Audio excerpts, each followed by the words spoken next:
ನಿಮ್ಮ ಸಂಗಾತಿಗೆ 10 ಸೆಕೆಂಡುಗಳಲ್ಲಿ ಲೈಂಗಿಕ ಪರಾಕಾಷ್ಠೆ ನೀಡಬಹುದು ಎಂಬುದನ್ನು ನೀವು ನಂಬಲು ಕಷ್ಟವಾಗಬಹುದು, ಆದರೆ ಇದು ಖಂಡಿತ ಸಾಧ್ಯ.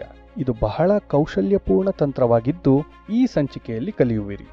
ಈ 10 ಕ್ಷಣಗಳ ಪರಾಕಾಷ್ಠೆಯನ್ನು ನೀಡಲು ನಿಮ್ಮ ಸಂಗಾತಿಯನ್ನು ನೇರವಾಗಿ ಸಮೀಪಿಸಬಹುದಾದರೂ ನನ್ನ ಸಲಹೆ ಅವಳ ದೇಹವನ್ನು ಸ್ವಲ್ಪ ಬೆಚ್ಚಗಾಗಿಸಿ ಲೈಂಗಿಕ ಸಂತೋಷದ ಮನಸ್ಥಿತಿಗೆ ತಂದು ಮುಂದುವರೆದರೆ ಅದು ಅವಳಿಗೂ ಹೆಚ್ಚು ಅನುಕೂಲಕರ ಮತ್ತು ಆನಂದಮಯವಾಗಿರುತ್ತದೆ.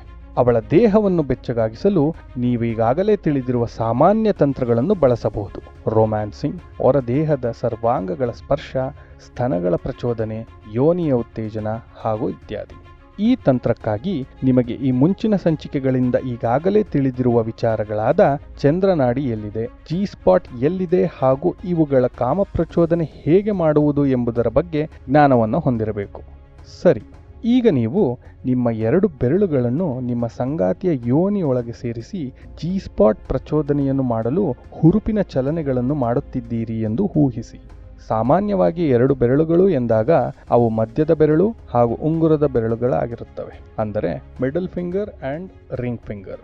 ನಂತರ ನಿಮ್ಮ ಹೊರಗಿರುವ ಚಿಕ್ಕ ಬೆರಳು ಹಾಗೂ ತೋರ್ಬೆರಳು, ಅಂದರೆ small finger and index finger ಯೋನಿಯ ಮೇಲ್ಭಾಗದಲ್ಲಿ ಇರುತ್ತವೆ.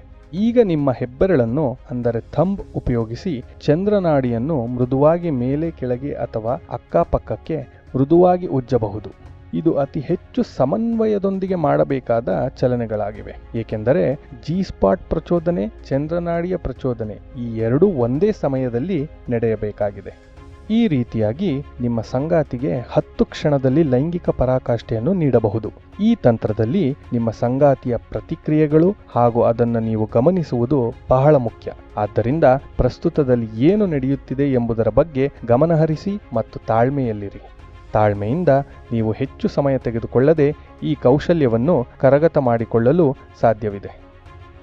ಮುಂದಿನ ಸಂಚಿಕೆಯಲ್ಲಿ ಮತ್ತೆ ಭೇಟಿಯಾಗೋಣ. ಧನ್ಯವಾದಗಳು.